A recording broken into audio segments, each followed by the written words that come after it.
Bismillahirrahmanirrahim.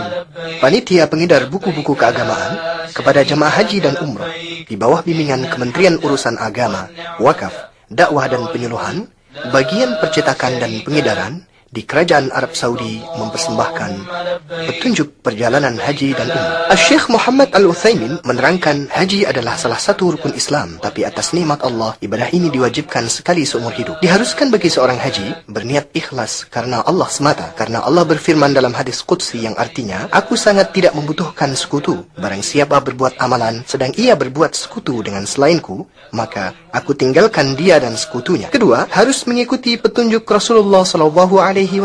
Maka kami wasiatkan kepada kaum muslimin agar tidak tergesa-gesa melakukannya sebelum belajar dengan jelas bagaimana Rasulullah SAW berhaji, agar mengikuti dan mencontoh perintahnya sebagaimana sabdanya yang artinya, ikutilah aku dalam perjalanan hajimu. وَإِذْ بَوَّأْنَا لِإِبْرَاهِيمَ مَكَانَ الْبَيْتِ أَلَّا تُشْرِكْ بِي شَيْئًا وطهر بيتي للطائفين والقائمين والركع السجود وأذن في الناس بالحج يأتوك رجالا وعلى كل ضامر يأتين من كل فج عميق. Kota Makkah terdapat di dalamnya Baitullah yang agung, tumbuhan hati orang-orang Islam dimanapun mereka berada di dunia ini. Ke tempat itulah mereka menghadap Allah 5 kali sehari semalam dengan penuh khusyuk. Ke tempat itulah umat Islam berdatangan dari berbagai penjuru dunia untuk menunaikan manasik haji mereka, bertawaf di sekeliling Ka'bah yang mulia yang dibangun Nabiullah Ibrahim alaihissalam atas perintah Tuhannya. Kemudian Allah Subhanahu wa Ta'ala menyuruhnya memanggil manusia untuk beribadah haji, supaya Ka'bah menjadi rumah pertama yang ditetapkan untuk mereka, agar mereka menyembah Allah dengan penuh pengertian dan dengan akidah yang bersih dari kepercayaan yang batil dan keyakinan yang salah. Inna awwala baitin wudi'a lin-nasi lalladhi bi Bakkah mubarakan wa hudan lil 'alamin. فيه آيات بينات مقام إبراهيم ومن دخله كان آمنا ولله على الناس حج البيت من استطاع إليه سبيلا ومن كفر فإن الله غني عن العالمين. Ketika Allah menghendaki cahaya kebenaran, Allah mengutus Rasulnya yang terakhir, Muhammad SAW, dengan agama yang hak, untuk menerangkan kepada manusia apa yang telah terjadi pada diri mereka di zaman kebodohan dan kesesatan, dan menerangkan kepada mereka ibadah yang benar, sebagaimana tujuan Allah menciptakan jin dan manusia untuk beribadah kepadanya. فقد ثبت عن النبي صلى الله عليه وعلى آله وسلم أنه قال: بني الإسلام على 5: شهادة أن لا إله إلا الله وأن محمد رسول الله وإقام الصلاة وإيتاء الزكاة وصوم رمضان وحج بيت الله الحرام. فالحج ركن من أركان الإسلام، لا يتم إسلام شخص استطاع إلى البيت سبيلا حتى يحج. Jadi, haji adalah salah satu rukun Islam. Tidaklah sempurna Islam seseorang yang berkemampuan sehingga ia melakukannya. Haji adalah rukun Islam yang kelima, diwajibkan bagi setiap muslim yang baligh, berakal, merdeka dan mampu dari segi badan dan harta sekali dalam seumur hidup. Di setiap tahun, berjuta umat Islam mendatangi tanah suci Makkah, baik untuk berhaji atau umroh, menunaikan ibadah suci. Pemerintah Arab Saudi, Raja Abdullah bin Abdul Aziz hafadhahullah, sebagai pelayan 2 tempat suci, menyadari betapa penting pelayanan kewajiban ini untuk memberi bantuan pelayanan semaksimal mungkin bagi setiap orang yang datang sebagai tamu-tamu Allah.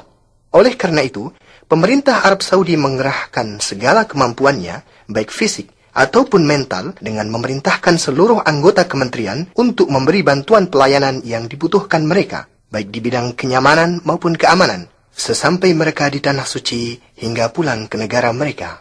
Maka, Anda akan merasakan berbagai macam fasilitas, pelayanan dan program yang disediakan demi kenyamanan dan keamanan Anda. Janganlah Anda ragu-ragu menggunakan fasilitas yang ada, dan kami ucapkan selamat datang saudara-saudara muslim, tamu Allah yang mulia di negeri 2 tanah suci. Al-Hajj ashhurun ma'lumat فمن فرض فيهن الحج فلا رفث ولا فسوق ولا جدال في الحج وما تفعلوا من خير يعلمه الله وتزودوا فإن خير الزاد التقوى واتقون يا أولي الألباب.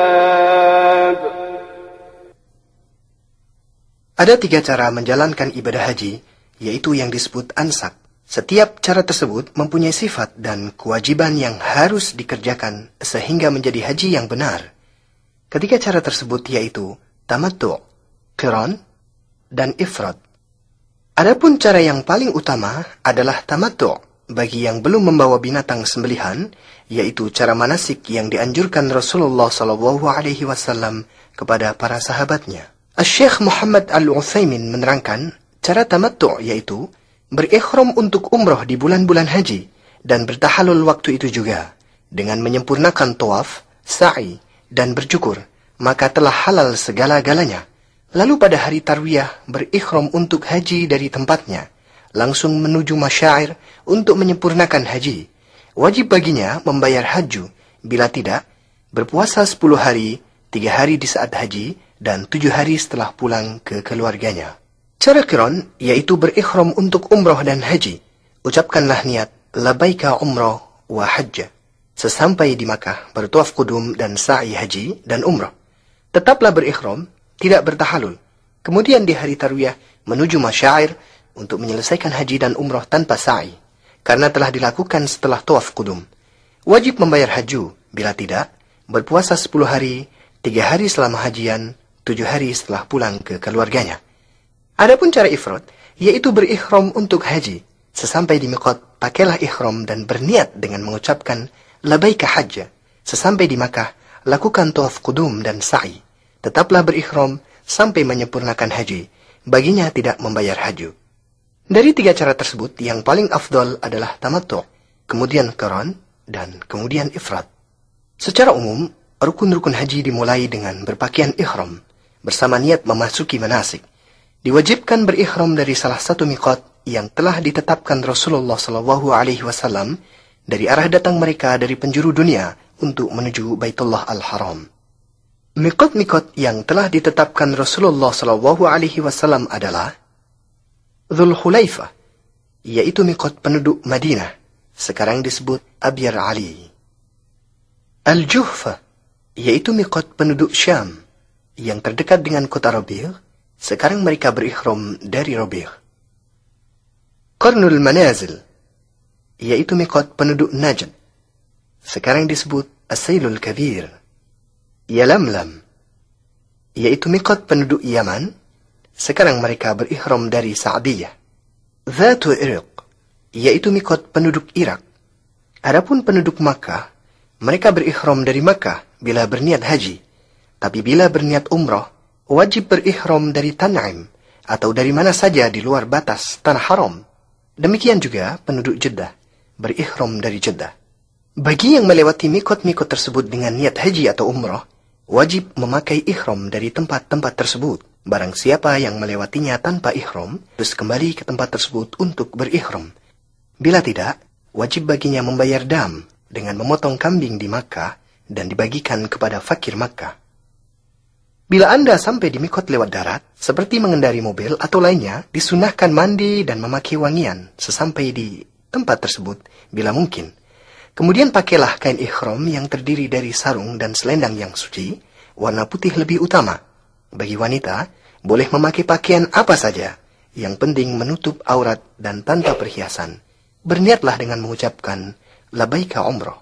Adapun bila Anda menaiki kapal laut atau udara, seperti biasa, awak kapal tersebut akan mengumumkan kepada penumpangnya sebelum melewati tempat seluruh miqat yang akan dilalui dengan waktu yang cukup, agar Anda memakai ihram dan berniat manasik. Boleh juga memakai ihram dari rumah sebagai langkah hati-hati. Bila sampai seluruh miqat, cukup mengucapkan niat manasik. Disunahkan bagi lelaki membaca talbiyah dengan suara keras, sedang wanita dengan suara lirih. bacaan talbiyah yaitu Labbaik Allahumma labbaik, labbaik la syarika laka labbaik, innal hamda wan ni'mata laka wal mulk la syarika lak. Setelah Anda memakai ihram untuk umrah, berarti telah memasuki ibadah tersebut. Saat itu juga diharamkan melakukan sesuatu yang terlarang selama berihram. Larangan-larangan tersebut yaitu memotong rambut atau kuku walaupun sedikit. Tetapi, bila rambut Anda rontok tanpa disengaja atau memotong rambut atau kuku karena lupa atau tidak tahu hukumnya, maka tidak mengapa. Memakai wewangian di badan atau di ihramnya, tapi tidak mengapa bila ada sisa wewangian yang dipakai sebelum berihram. Berburu binatang darat dengan membunuh atau menghalaunya, atau menolong orang yang melakukannya. Memotong pepohonan atau tumbuhan hijau di tanah haram. Ini berlaku bagi yang berihram atau tidak. Begitu juga memungut barang temuan, kecuali berniat untuk mengumumkannya. Meminang atau menikahi wanita, baik untuk dirinya ataupun untuk orang lain. Menggauli istri atau memesrainya dengan syahwat. Diharamkan bagi wanita saat berihram memakai kaos tangan atau menutup wajahnya dengan cadar atau kerudung, kecuali bila berhadapan dengan lelaki yang bukan muhrimnya, wajib menutupi wajahnya dengan kerudung atau semacamnya, sebagaimana saat tidak berihram. Menutup kepala dengan ihram atau yang lainnya yang melekat kepala. Adapun berlindung di bawah payung atau atap kendaraan, atau membawa barang di atas kepala, tidak mengapa. Bila seorang muslim menutup kepalanya karena lupa atau tidak tahu hukumnya, maka langsung melepas tutup kepalanya saat ingat atau mengetahui hukumnya. Memakai kain yang berjahit untuk menutup seluruh badan atau sebagiannya, seperti jubah, celana, peci, dan sepatu, kecuali bila tidak memiliki kain boleh memakai celana, atau tidak memiliki sandal boleh memakai sepatu. Diperbolehkan baginya memakai sandal, cincin, kacamata, jam, alat pendengar, sabuk biasa atau yang bersaku untuk menyimpan uang atau surat, sebagaimana boleh menggantikan ihram dan mencucinya. Membasuh kepala dan badan. Bila ada rambut yang rontok karena pekerjaan tersebut, tanpa disengaja, tidak mengapa baginya. Demikian juga bila terkena luka. Tidak ada salat khusus setelah berihram sebagaimana yang dilakukan sebagian orang. Wajib bagi jamaah haji dan umroh melakukan apa yang diwajibkan Allah kepadanya dari syariat agama, seperti salat pada waktunya dengan berjamaah, meninggalkan perbuatan dosa dan maksiat, berkata kotor dan cabul, berdusta, dan berbuat fasik sebagaimana layaknya seorang muslim. Sampailah perjalanan kita di Makkah, di mana Baitullah yang suci berada. Disunahkan mandi bagi yang berihram sesampainya di Makkah Al-Mukarramah.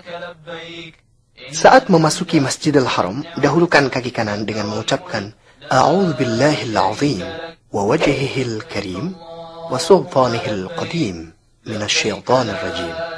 Allahumma iftah li abwaab rahmatik. Sebagaimana disyariatkan membaca doa tersebut saat memasuki semua masjid. Lalu, pergilah ke Ka'bah yang suci untuk bertawaf. Disunahkan bagi seorang laki-laki muslim untuk berittiba' selama bertawaf, yaitu membiarkan terbuka bahu kanannya dengan memasukkan tengah kain ihramnya ke dalam ketiak kanan, sedang kedua ujungnya diletakkan di atas bahu kirinya.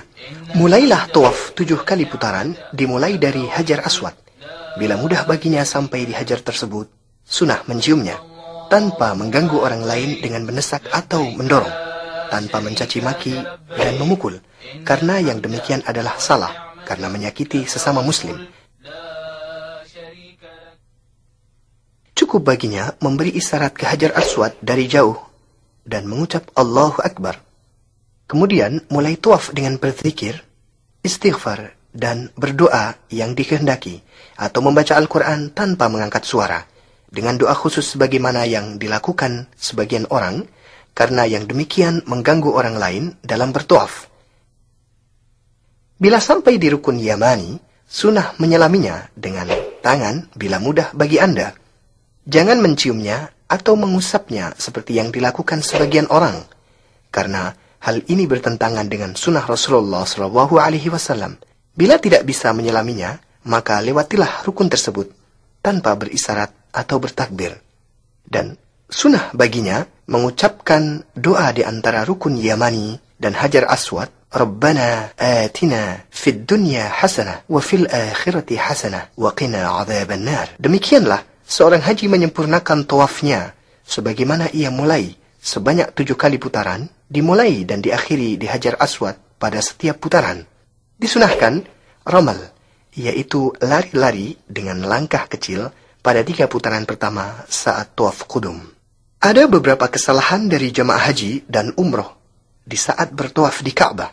Di antaranya, masuk ke dalam hijir saat bertawaf dengan keyakinan bahwa ini termasuk tawaf, padahal membatalkannya karena berkurang tawafnya dan berarti bertawaf di sebagian Ka'bah. Termasuk kesalahan juga mengusap semua ujung Ka'bah, bahkan semua dindingnya, memegangi kain dan pintunya, serta makam Ibrahim. Semua itu tidak boleh, karena merupakan bid'ah yang tidak ada aslinya dalam syariat dan tidak dikerjakan Rasulullah SAW.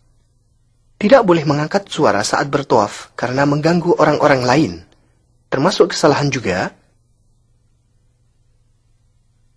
jamaah haji wanita berdesak-desakan dengan jamaah haji pria, khususnya pada Hajar Aswad dan makam Ibrahim, yang seharusnya dihindari. Bila selesai tawaf, kembalikan posisi selendang ihram Anda dengan menutupkan kembali ke bahu kanan Anda. Sunnah muakkadah hukumnya melakukan sholat 2 rakaat setelah selesai tawaf di belakang makam Ibrahim bila mungkin. Bila tidak bisa, dirikan sholat dimanapun di dalam Masjidil Haram dengan membaca Qul ya ayyuhal kafirun setelah Al-Fatihah pada rakaat pertama dan Qul huwallahu ahad setelah Al-Fatihah pada rakaat kedua. Bila membaca selain surat tersebut, boleh hukumnya.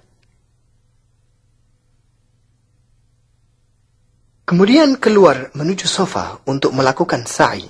Bila Anda mendekati sofa, mulailah sebagaimana perintah Allah dengan membaca Inna as-safa wal marwata min sya'airillah faman hajjal baita aw i'tamara fala junaha alayhi an yattawwafa bihima wa man tatawwa'a khairan fa inna Allah syakirun alim.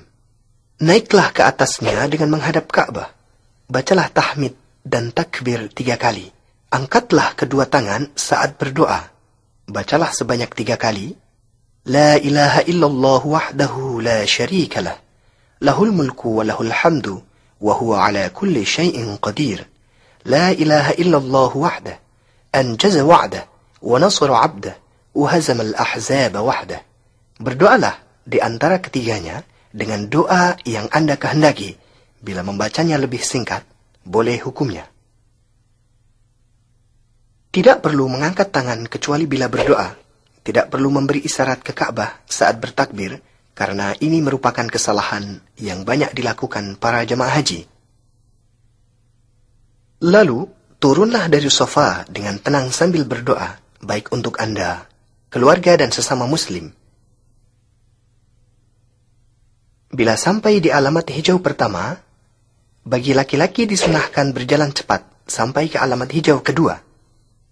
Wanita tidak disyariatkan. Kemudian berjalan biasa sampai ke Marwah. Setelah Anda sampai di Marwah, bacalah zikir dan doa seperti yang Anda kerjakan di sofa dengan menghadap Ka'bah. Setelah itu, turunlah dengan tenang, dengan penuh zikir, sampai ke alamat hijau. Lakukan jalan cepat kembali ke alamat hijau berikutnya. Lalu, jalan biasa menaiki sofa. Kerjakanlah sebanyak 7 putaran dengan hitungan. Perjalanan Anda dari sofa ke Marwah terhitung 1 putaran. Kembali Anda dari Marwah ke sofa 1 putaran juga. Bila Anda sakit atau lemah, tidak mampu jalan di tengah perjalanan sa'i, dibolehkan memakai kursi dorong atau tandu. Dibolehkan juga bagi wanita yang haid atau nifas melakukan sa'i tanpa tawaf, karena pada dasarnya tempat sa'i tidak termasuk Masjidil Haram. Termasuk kesalahan juga wanita berjalan cepat saat sa'i di antara 2 alamat hijau. Setelah menyelesaikan 7 putaran sa'i, bagi lelaki yang melakukan haji tamattu' memendekkan rambutnya secara menyeluruh, sedang bagi wanita memotong ujung-ujung rambutnya kira-kira sepanjang ujung jari.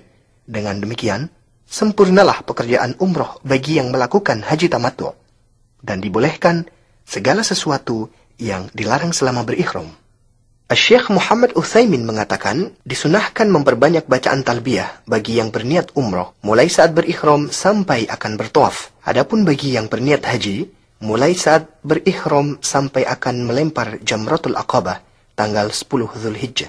Bacaan talbiyah yaitu labbaik Allahumma labbaik, labbaik la syarika lak labbaik, innal hamda wan ni'mata lak wal mulk la syarika lak. Tanggal 8 Dzulhijjah, hari tarwiyah. Di hari ini, jamaah haji dari berbagai cara manasik mereka, baik tamattu, qiran, maupun ifrad, menuju Mina mengikuti sunnah Mustafa sallallahu alaihi wasallam.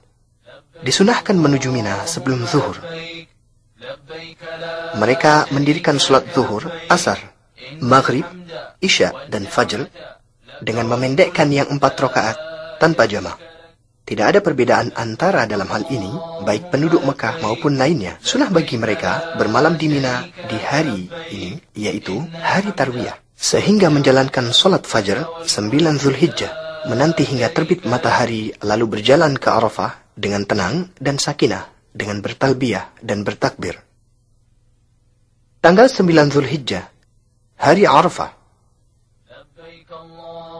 Berbondong-bondong jamaah haji menuju Arafah di hari yang disaksikan ini, hari yang Rasulullah SAW mensifatinya sebagai sebaik-baik hari. Mereka berwukuf di Arafah mulai terbit matahari sampai terbenam di hari yang agung ini. Disunnahkan untuk turun di Namirah bila mudah baginya, bila tidak, harus yakin bila ia berada di dalam batas Arafah dengan melihat tanda-tanda yang menerangkan batasannya. Arafah semua adalah tempat berwukuf. Di hari yang agung ini, gunakan kesempatan untuk menyibukkan diri dengan bertalbiyah dan berzikir. Perbanyaklah istighfar, takbir, dan tahlil. Menghadap Allah Subhanahu wa Ta'ala dengan khusyuk dan berserah diri. Bersungguhlah dalam berdoa, baik untuk Anda, istri, anak-anak, dan saudara muslim. Bila tiba saat zuhur, seorang imam berkhutbah di hadapan manusia mengingatkan, menasihati, dan membimbing mereka.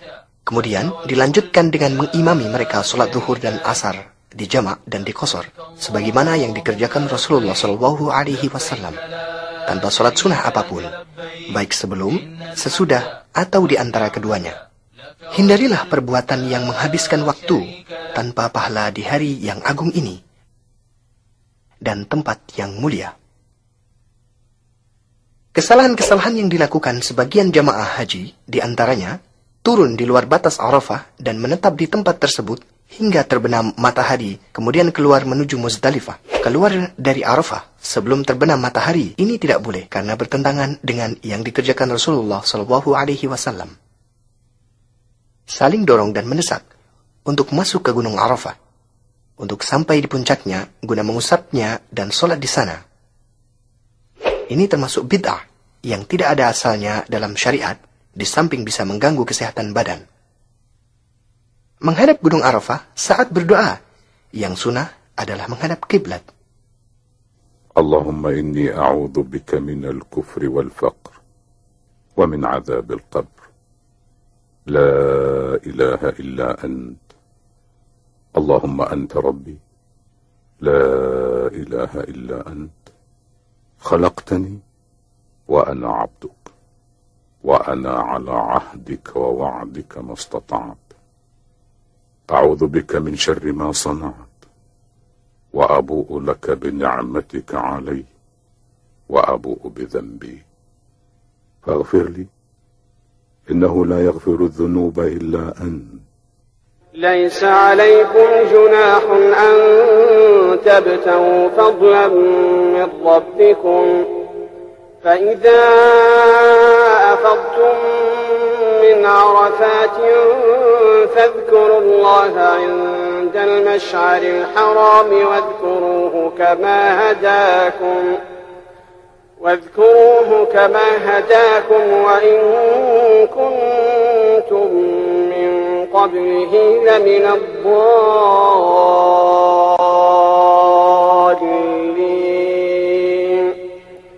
ثم أفيضوا من حيث أفاض الناس واستغفروا الله إن الله غفور رحيم. Al-Muzdalifah. Setelah terbenam matahari tanggal 9 Zulhijjah, bergeraklah rombongan-rombongan haji menuju Muzdalifah atas berkat rahmat Allah Subhanahu wa Ta'ala untuk sholat maghrib di sana, dijamak dan diqashar dengan 1 azan dan 2 iqamah begitu mereka sampai di sana. Kemudian mabit pada malam itu dengan bertalbiyah, berzikir, bersyukur kepada Allah atas karunia dan kebaikannya sehingga memberinya umur untuk bisa berwukuf di Arafah. Setelah jamaah haji sampai di Muzdalifah, sebagian dari mereka melakukan kesalahan yang perlu diperingatkan. Di antaranya, mengutamakan mencari batu kerikil sebelum sholat maghrib dan isya dijamak dan diqashar. Padahal, sholat lebih utama. Keyakinan sebagian mereka bahwa kerikil harus didapatkan di Muzdalifah adalah merupakan kesalahan yang tidak pantas terjadi. Yang sunnah, sebagaimana tersebut di atas, bermalam di Muzdalifah sampai sholat fajar. Diberikan kemurahan bagi wanita dan orang-orang yang lemah, serta anak-anak, keluar menuju Mina setelah akhir malam. Setelah sholat fajar, dianjurkan untuk berhenti di Masy'aril Haram, yaitu gunung di Muzdalifah, atau di mana saja di Muzdalifah, untuk berdoa menghadap kiblat, berzikir, takbir dan doa yang mudah baginya. Kemudian mencari 7 buah batu kerikil yang lebih besar dari kacang, untuk melempar Jamratul Aqabah Kubro. Sedang selebihnya mengambil dari Mina, lalu melanjutkan perjalanan atas berkat rahmat Allah Subhanahu wa Ta'ala sebelum terbit matahari menuju Mina dengan bertalbiyah dengan penuh khusyuk dan memperbanyak zikir kepada Allah Ta'ala.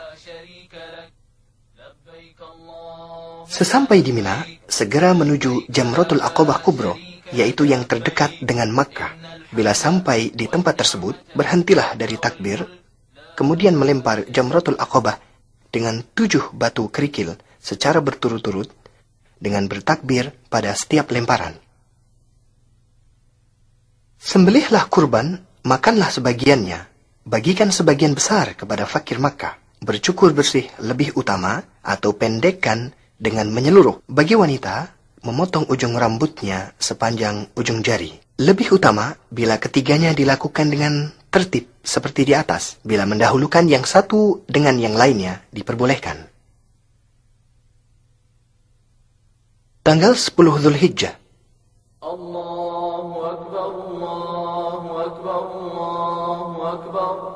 La ilaha illallah, Allahu Akbar, Allahu Akbar. Kaum muslimin baik di barat maupun di timur pada umumnya dan jamaah haji di Mina pada khususnya merayakan hari raya Idul Adha Mubarak dengan senang dan gembira atas nikmat Allah kepada mereka dengan menyembelih binatang kurban sebagai pendekatan diri kepada Allah Ta'ala. Jamaah haji akan mendapatkan proyek-proyek pemanfaatan daging haju dan kurban dari pemerintah Arab Saudi untuk memudahkan mereka dalam pelaksanaan ibadah ini. Beberapa kesalahan yang terjadi saat melempar jamrah. Di antaranya, kepercayaan sebagian mereka bahwa mereka melempar setan, sehingga melemparnya dengan marah dan caci maki terhadap setan tersebut. Padahal, disyariatkan melempar jamrah supaya berzikir kepada Allah Subhanahu wa Ta'ala. Melempar jamrah dengan batu besar, sepatu atau kayu, ini adalah perbuatan yang berlebihan dalam agama yang dilarang Rasulullah Sallallahu Alaihi Wasallam.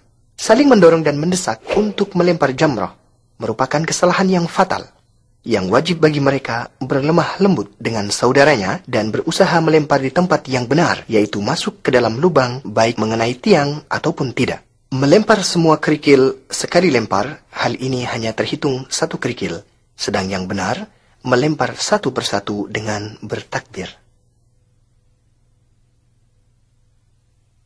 Bila selesai melempar jamrah Aqabah, kemudian bercukur, maka sempurnalah tahallul awal. Saat itu, boleh memakai pakaian biasa dan halal baginya semua larangan saat berikhram, kecuali masalah wanita. Dan turun ke Makkah untuk tawaf ifadah, yaitu rukun haji yang harus dikerjakan. Lalu melakukan sa'i bila berhaji tamattu' atau bila belum bersa'i sebelumnya, bersama tawaf qudum bagi yang berhaji qiran atau ifrad, maka harus bersa'i. Perlu diketahui bahwa tawaf ifadah boleh diakhirkan sampai selesai hari-hari Mina. Maka turun ke Makkah setelah selesai melempar semua jamrat. Setelah selesai tawaf ifadah, di hari Nahr, diperbolehkan semua yang terlarang sampai masalah wanita. Kemudian bermalam di Mina selama 3 hari tasyrik, yaitu malam 11, 12, dan 13 Dzulhijjah. Bagi yang terburu-buru, boleh baginya bermalam selama 2 malam saja, sebagaimana firman Allah Subhanahu wa taala dalam Al-Qur'an, "Wadhkurullaha fi ayyamin ma'dudat, faman ta'ajjala fi yawmayn fala ithma 'alayhi. ومن تأخر فلا إثم عليه لمن اتقى واتقوا الله واعلموا أنكم إليه تحشرون." Adapun waktu melempar 3 jamrot diwajibkan setelah matahari condong dengan bertakbir pada setiap lemparan. Disunahkan berhenti menghadap kiblat untuk berdoa setelah melempar jamrot sughra dan wusta, dan tidak disunahkan setelah melempar jamrot kubro atau aqabah. Barang siapa berniat mabit di Mina selama 2 malam, wajib baginya melempar ketiga jamrot di hari 11 dan 12. Kemudian, keluar dari Mina sebelum terbenam matahari. Bila ia masih berada di Mina setelah terbenam matahari, maka wajib baginya bermabit di Mina malam ke-13 dan melempar ketiga jamrot di hari ke-13.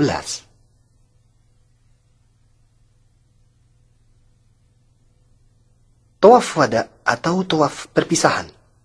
Perjalanan terakhir dari Mina menuju Makkah setelah selesai semua kewajiban di Mina menandakan perjalanan haji Anda sudah mendekati penyelesaian setelah menjalankan semua manasik, baik yang rukun maupun yang wajib hukumnya.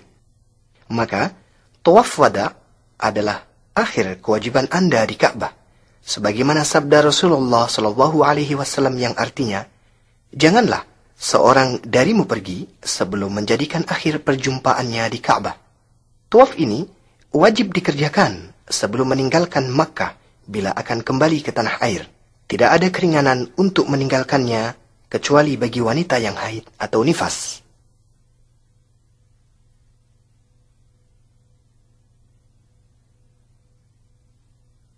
Cara ziarah Masjid Rasulullah sallallahu alaihi wasallam.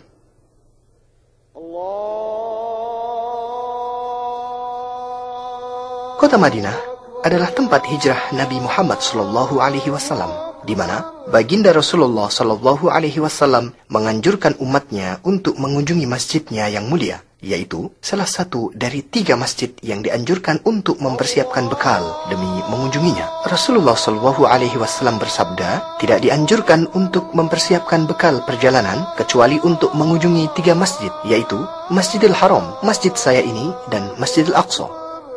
Perlu Anda ketahui bahwa ziarah Masjid Nabawi bukan termasuk syarat dan kewajiban haji, bahkan tidak ada hubungannya dengan haji. Jadi, tidak perlu berikhram. Ziarah ini disyariatkan kapan saja waktunya, sepanjang tahun. Tapi, bila seseorang telah dikabulkan dan dimudahkan Allah sampai di tanah suci, maka disunnatkan pergi mengunjungi masjidnya untuk sholat di dalamnya.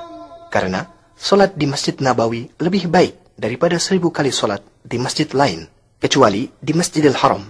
Sholat di Masjidil Haram lebih baik daripada 100.000 kali sholat. Kemudian bersalam kepada Rasulullah SAW bila Anda sampai di depan Masjid Nabawi. Dahulukan kaki kanan untuk memasukinya. Bacalah bismillah, sholawat kepada Rasulullah, dan mohonlah kepada Allah agar dibukakan pintu-pintu rahmatnya dengan berdoa, أعوذ بالله العظيم ووجهه الكريم وسلطانه القديم من الشيطان الرجيم اللهم افتح لي أبواب رحمتك. Sebagaimana disunahkan membaca doa tersebut bila akan memasuki masjid dimanapun. Setelah itu, dirikanlah solat 2 rakaat tahiyatul masjid. Lebih utama bila didirikan di Raudhah. Bila tidak mungkin, solatlah dimanapun di dalam Masjid Nabawi. Kemudian, pergilah ke kubur Rasulullah SAW. Berdirilah dengan menghadap ke arahnya. Kemudian ucapkanlah salam dengan sopan dan suara merendah.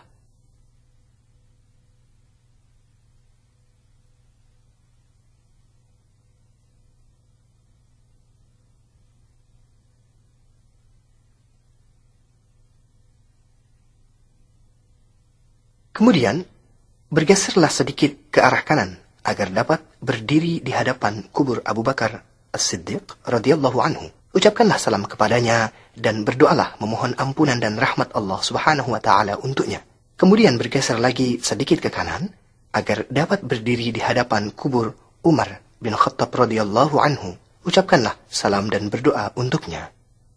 Sebagian penziarah Masjid Nabawi melakukan kesalahan yang termasuk bid'ah yang tidak ada asalnya dan tidak ada tuntunan dari para sahabatnya.